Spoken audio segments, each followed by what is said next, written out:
Good morning, Bernardos. I hope you're doing well on this Friday morning. I am catching up with your reading. You're reading ahead of me right now, but slowly over time, you're going to see the videos pop up on your module pages. So just keep checking in, keep tuning in.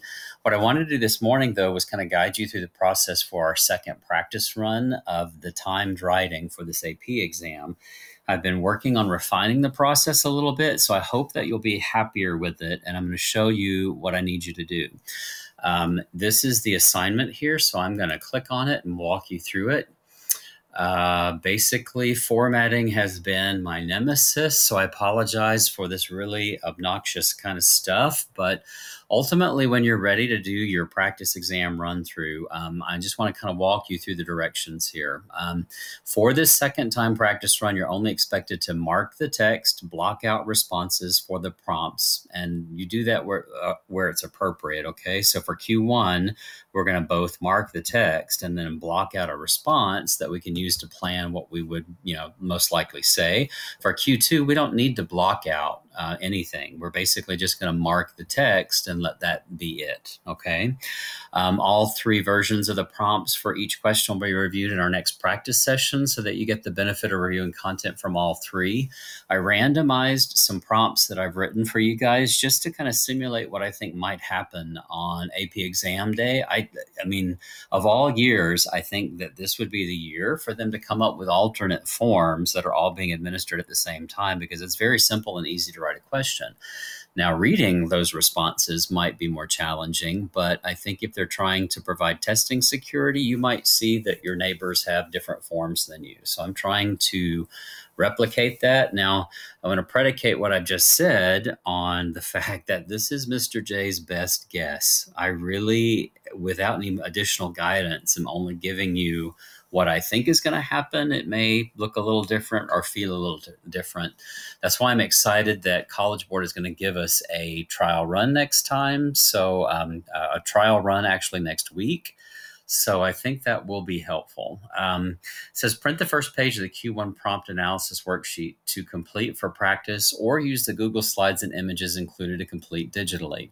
So I've come up with a worksheet for you guys, and you can see it here. I'll show you the original, which is much bigger, but it carries you through all the thinking that I think we need to do. And this is basically what I'm hoping, with a little practice, will become something we can do and think through without having to fill out documentation. But these first couple of practice runs, I just want to walk you through the questions you really should be asking yourself before you sit down to write. So this is what you're going to submit for an assignment. And again, if you can't print, then you can use the Google Slides to annotate, and we'll be just fine. When you're finished with everything, when you've written your stuff for Q1, you're going to submit that Q1 file. When you're finished with Q2, you'll submit that Q2 file. Now, if you've handwritten it, just take a picture of it, okay, and submit that as your submission. If you want, you can put that in a Microsoft Word or create a PDF. I don't care. That's fine. Or you can just submit the first page of the Google Slides, okay? So that will be the file that we submit. If you would like to actually go ahead and write, I've set up the timer for a full 50 minutes for you to do that. Now, not everybody's eager to do more writing, so I'm going to let you decide. But with the AP exam coming on, I'll understand completely. If you want to try this and write it out, you are totally okay to do that. Here's how you'll find out basically what I thought of your writing. I'll go ahead and put in the 100 for the grade book that you've submitted everything and you're fine for pass fail. But I've put a rubric on this assignment that I hope will reflect the same kinds of rubrics I used to give you. Now, it does it a little differently, but I should be able to just toggle where I think you are for each of the task points between the two questions. So I'd like you to see that rubric. I'm hoping I can show it to you here. There we are. Okay. It's a little awkward, but it's supposed to be like a 10-point scale. And I'm not sure why this is showing up that way. That's really odd. Okay. I'll have to take a look at this rubric, guys, and figure out what's going on, but something is happening here that I did not intend. It's supposed to be a 10-point scale where you can see whether or not I think you've earned the task point, but I will fix that or edit that before I let this go live. Okay. Let's just take a look. All right. What I wanted to do was show you guys the Google slide that I actually put together. And I wanted to walk you through what you're supposed to do on the worksheet. Okay. For Q1, first, you're going to mark the text of your prompt, and then you're going to block out your essay structure. Okay. Then you're going to figure out the questions. Finally answer the questions below. So I've included a space right here where you could drag and drop and resize all the pieces and parts of your prompt, or you can just drag and drop it to the following page. Okay. After you've kind of marked your text, blocked out your answer, then I want you to answer some questions here about the prompts you see. Remember, we're not writing these. We're just thinking about writing and getting ready to do that next week. Number 1 says, what is the theme of the question in your own words? Guys, it's not going to do you any good just to cut and paste from the prompt, right? We're thinking about what we need to know, and this will let me know if you've captured all the aspects of the actual challenge of this question, okay? So focus on what that theme is. For number 2, what content areas are you supposed to use for the prompt? I mean, in all likelihood, it's going to be any relevant work that you want, right? But they might throw us a curveball and say, okay, guys, only choose from content area 3. And you need to kind of practice, reading that parameter so that you don't mess up and write about something like, Picasso or Cezanne, because then that would knock you out of the running for any task points beyond what you described for that selected image. So number 3, this year, if you're tempted to go off list, and notice that I put here at your own risk, what would you have chosen and why? If you get a question where you are really uncomfortable talking about the artworks that have been selected, and only in that situation, you may have the option to write about something that is off list, something that is not even in the image set, but I want to know what that would be. So you may see some prompts that I throw you for practice in the future where you are unfamiliar with the artworks, and you may want to write about something that you are more familiar with, and I want to know what that is. Okay. So just realize, guys, that this is just our backup should, the worst case scenario happen. I really think that if you stick to the list this year, you're going to be just fine and be able to earn all those task points. But there might be that random situation where you have something else that you'd feel more comfortable writing about. And I understand that. Okay. Here's the big job. Question number 4 asks you to go through the task points and rephrase in your own words what you were supposed to do. Okay. Now, I know it'd be really tempting just to cut and paste again from the prompt, but that does you absolutely no good. I want you to rephrase what I'm asking you to do on every single question. I want you to confirm the evidence that's required, because I'm going to start throwing you serious curveballs here. Not every question is going to say visual evidence. It's going to be couched in the text a little bit differently. Sometimes you won't even see the phrase contextual evidence. So I'm going to guide you on what kind of evidence is there. We need to practice understanding what we can use to get the point. Now here, what would you likely say? This is preparation for writing the actual essay. You just bullet point an idea, knowing full well you can't write bullet points on the exam. But what would you likely say to the question that Canvas assigned you? And this will help us understand where we might struggle. Okay, if you're spending like 5 minutes on this, T4, then I know that's something that we need to probably take a look at together. Now, number 5 is a funny little question. It says, what are you not being asked to do with this prompt, right? And then why? And then if you can see, I know it's blurry on this slide image. You can look at the original. It says, in other words, what skills have we been working on this year that do not show up as part of the rubric and will therefore not earn you any points whatsoever? Guys, I just want you to think through the things that are not part of this job. Like on Q2, we were supposed to come up with an argument. We were supposed to come up with evidence. We were supposed to discuss how that evidence supported the argument. And then we're supposed to add nuance points. None of that's happening on Q1. Okay, so don't spend time with that outside information. Answer the questions that's posed.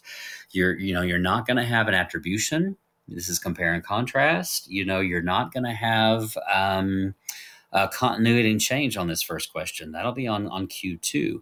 Identification is not going to earn you a point. So there's any number of things that you could put here. I just want you thinking about what's not on the to-do list for this particular question. You can write any one of those that you want to. All right. The second page is what I really wanted to show you guys. And I know I'm using the highlighter a lot here, but this will help you understand a little bit better, I think, about, let me see if I can zoom this down a bit. Hold on just a second. Let me get out of this. I got to get my clicker back without that. Okay, so if I go up to the top, will it let me zoom this document? Let's see, escape. There we go. Okay, I'm sorry, guys. I tell you, navigating this stuff is not my strong suit at all. There's the zoom. Okay. For 31%, that's too much. Let's just go 0.5%. Okay.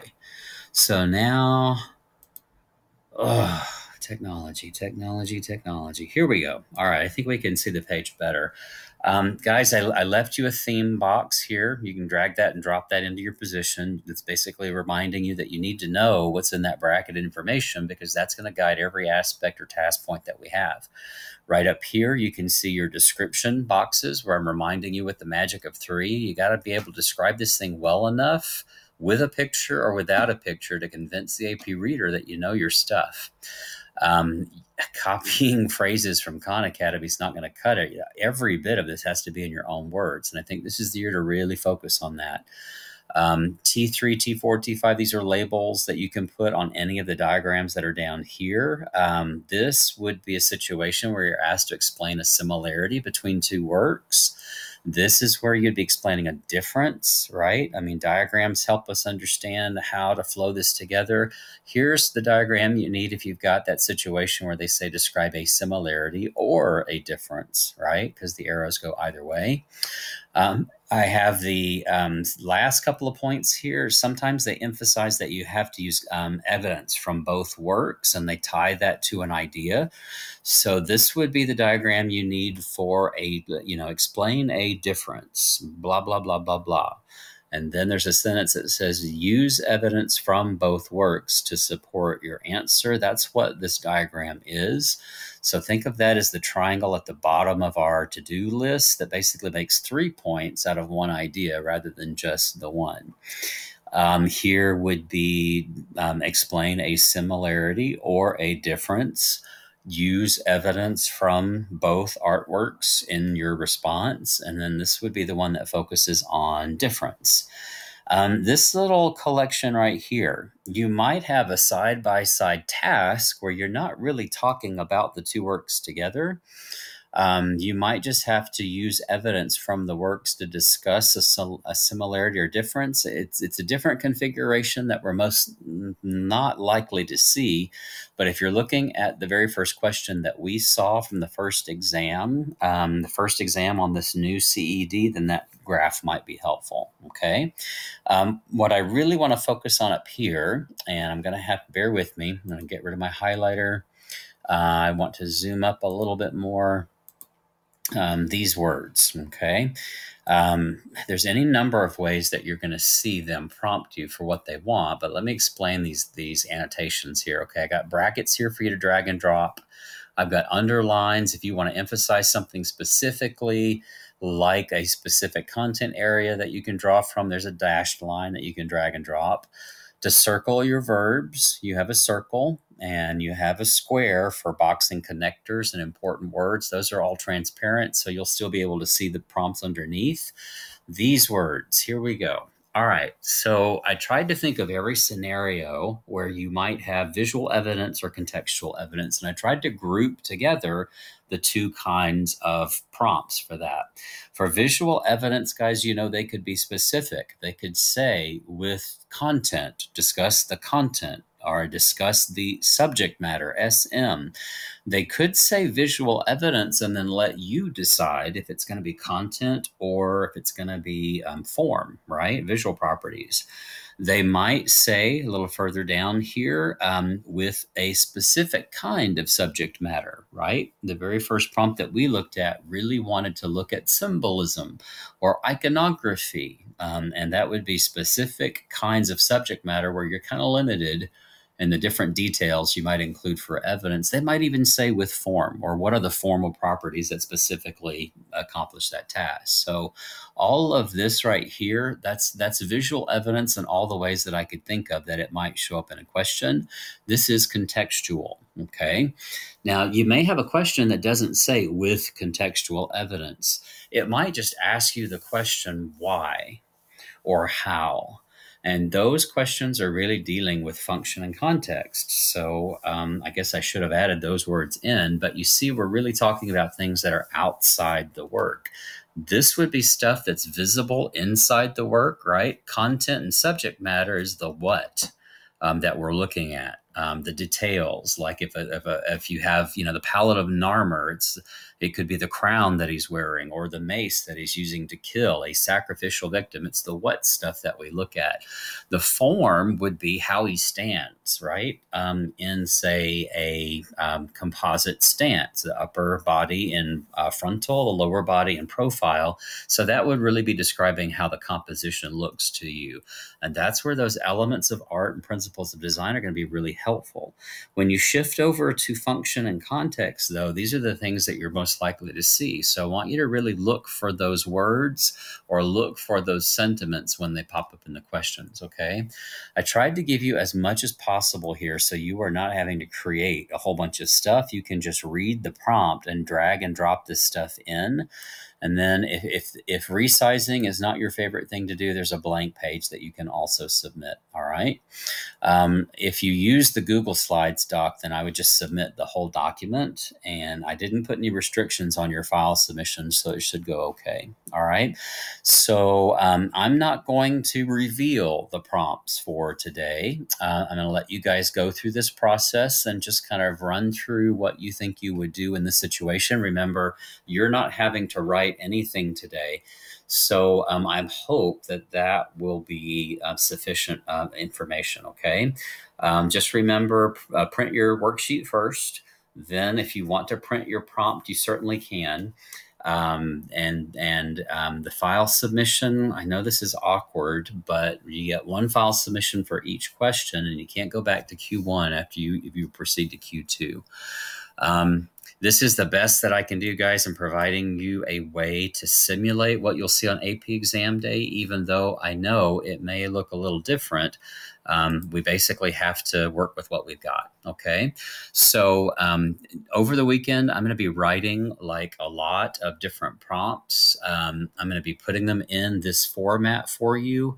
And I hope that will be sufficient as practice for the AP, all right? Trying to get you back to the module page. I will say one more thing, guys. Some of your questions makes me a little nervous that you may not be looking at the content that I'm preparing for you guys. If you're looking on the module page, you'll see all the how-to videos, all of Mr. J's chats, all of the support materials too on the sidelines if you have more time to look. These will be helpful for fleshing out your notes, and the more information we have, the better. Okay, so just make sure you're checking in with me on the modules and not just looking at announcements. Okay. All right, I'm going to leave it there and wish you luck on this practice run too. If you have questions, guys, emailing me is just fine. Okay. Thanks a lot and good luck with this one. There will be more in the future. Don't worry. Okay.